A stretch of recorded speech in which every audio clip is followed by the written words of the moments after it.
Our last video, you guys saw us go in for my MRI. That was a long time coming. I wanted an MRI since the beginning of all of this. Finally, a doctor ordered one because they're the most expensive machine in the hospital and they don't like using them unless they have to. So when the doctor ordered one, I was excited, but also like really antsy that entire month, just wanting to get that MRI and get it over with, because I knew that nothing really was going to come of any of this until I had an MRI. I wasn't willing to go and get surgery without knowing anything. The anxiety that I would have from that would have been insane. It's also helpful for the surgeons to just know more facts before we go in, know if I have an infection, know if I have whatever going on, know how actually big this wound is. When people see my wound, if I were to show you guys my wound, you'd be like, oh my god, that's what you're freaking out about. It looks so underwhelming from the outside appearance, but the truth is there's a reason why I have this wound, and from the get-go I knew that this wasn't necessarily a pressure wound, that this was something much deeper that I was dealing with. I just had that intuition and I just knew that this was going to be something that I didn't necessarily want to face or have. When getting the MRI, it's intimidating, but it also felt really like just a very important step, like an end step to this journey. Like this, I knew when getting the MRI, this care for this wound was going to change and it was actually going to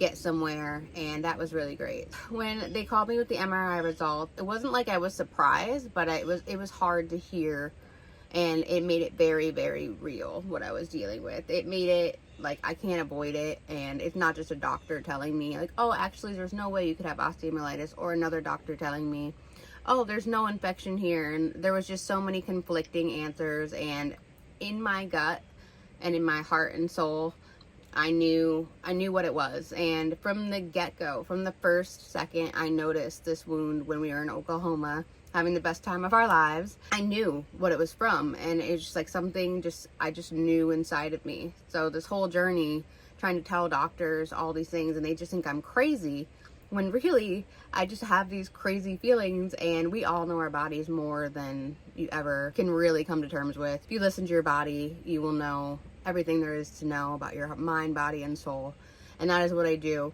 So from the get-go, I'm telling doctors and they're getting offended. I put those feelings aside and that intuition aside, and I say, I'm not a medical professional, so let me trust these doctors, because what do I know? And doing that always seems to kind of like come back to bite me in the ass. I mean, that's a little bit of what happened here. It gave me the biggest dose of reality, but it also gave me a plan.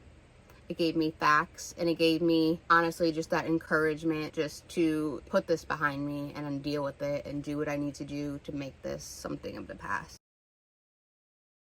So that part felt really good. The MRI results were actually that I do in fact have infected tissue, fluid, and also a lot of swelling around that area. And I also have chronic osteomyelitis, which chronic osteomyelitis is a bone infection that you will probably have for the rest of your life.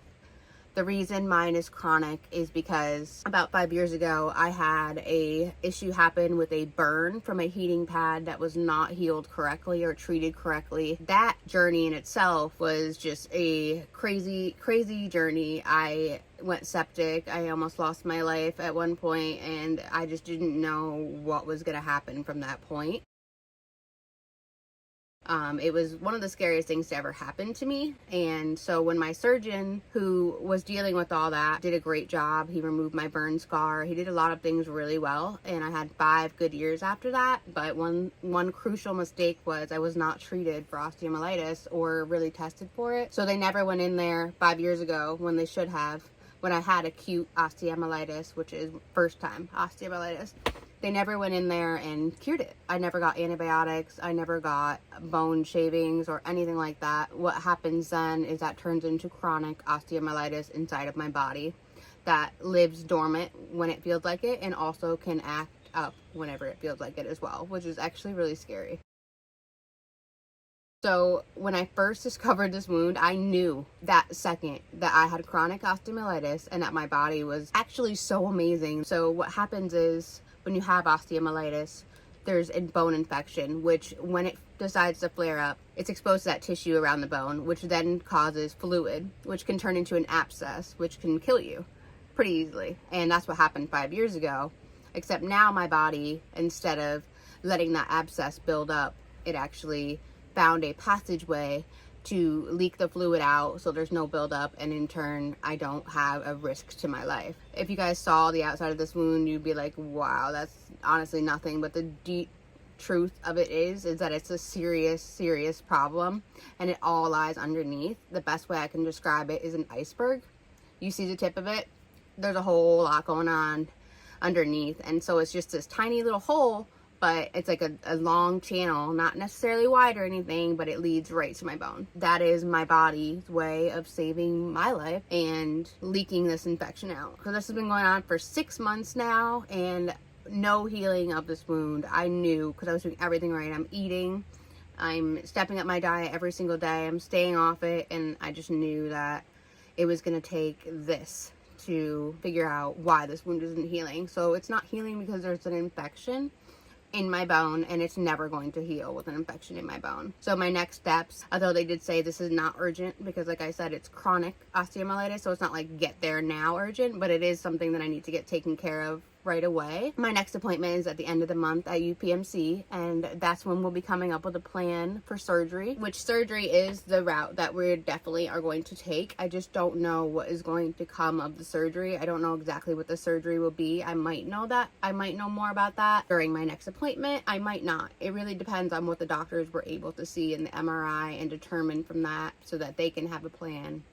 But at the very least, I'm going to be getting my bone shaved and getting all of that infected tissue out, and getting some antibiotics put right in there. Maybe some antibiotics afterwards. I really hope not. So that is what I'm looking at. I'm looking at a pretty scary surgery. For me, it's terrifying, but it's also liberating, because I can finally, try to put all of this behind me and get back to being healthy again and living my life. And that's all I really want, is to just get back to being myself and not having to think about this pressure ulcer all the time. So I'm just really hoping for a good outcome, and I'm hoping to be able to possibly even treat this chronic osteomyelitis, because anything is possible, and the power of diet and just positive outlook is severely overlooked, and I will not overlook that, and I'm going to do everything in my power to try to help my body fight this. And I have high hopes for my body, because it's actually pretty amazing the way it has saved my life during this whole 6 months. It has not let any fluid build up inside my body, and it's always made sure to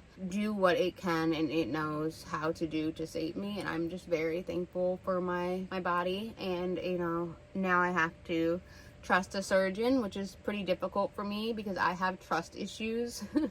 And getting surgery like by a stranger that I barely know, that probably doesn't care much about me, is probably one of the most terrifying things in the world to me. So it makes me a little emotional that I'll be going through that, and I know it's going to be a hard time, but I'm also thankful to have the opportunity and just ready to fight and get this over with. So through sharing this journey, it's been so relatable, and just nice to know that I'm not alone. Hearing your stories and your journeys, and also receiving prayers from all of you, has helped me not feel alone so much. And it's just kind of reiterated how much we are all just fighting the same fight, just trying to be happy and healthy, and we should all just be kind to each other, because everyone you see is fighting a fight, and we're all just trying to do the best we can. And this experience has only reiterated that to me.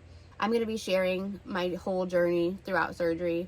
I'm going to be sharing beforehand. As soon as I know that I'm getting surgery, I'm going to share with you guys the facts I know and the emotions I'm feeling. And then after surgery, I'm going to be sharing all of those days with you guys, so you can just kind of see raw and uncut all of the things that we're going to be dealing with. I'm not actually even sure myself what's going to happen, but I'm just trying to take it one step at a time, because if I try to think of the whole big picture, we're going to share this journey to spread awareness, and also to encourage anyone that might be fighting to keep fighting, because we all have things we're fighting. This is my thing, and I want to share it just to let people know they're not alone. I'm not even sure what it's really going to entail, but we'd love to bring you along for the ride. So hit the bell so you don't miss that, and subscribe to our channel if you want to see us get rid of this infection and get back to van life and doing what we love, which is exactly what I'm so excited for. So while we're going to be sharing this whole medical journey, which is finally going to be coming to an end, and I know that in my heart of hearts, we are also going to be sharing the great parts of our life too. And that's kind of been the angle the whole time, to show you guys the good and the bad. And unfortunately, the bad came a little sooner than I anticipated. It's kind of been more the bad first, but hey, maybe that means there's some really good things in store for us, because I truly believe that. So thanks for watching, and as always, feel free to comment your stories and your struggles. I love kind of spreading awareness with you guys. So, you know, there's a lot of things people don't even realize that can happen to, you know, a human physical being or mentally or anything like that, and it's just nice to be able to share and be understanding of each other. Hope you guys will follow along. It's really even hard for me to share a lot of the time, but there's something inside of me that tells me that it's important. So I like to share it, and I like to share the great stuff, obviously, but I like to share the bad stuff too, because you can't have one without the other, and that's a huge part of a spinal cord injury, is just understanding that there's going to be bad parts to your life, and it's going to be harder in some ways, but it's also even more beautiful because of that. And that's how I feel, and I want to show that, and Brian and I want to bring you along on this entire journey. Thank you for everything and all your prayers so far, and sticking with us through this journey, because we definitely didn't expect to have medical issues so soon, a month and a half into van life. I didn't expect that. So, but that's life. It's unexpected. It does not mean you can't get through it, though. So that's where we're at. And, you know, I'm going to fight the best I can. And I appreciate all of your prayers. And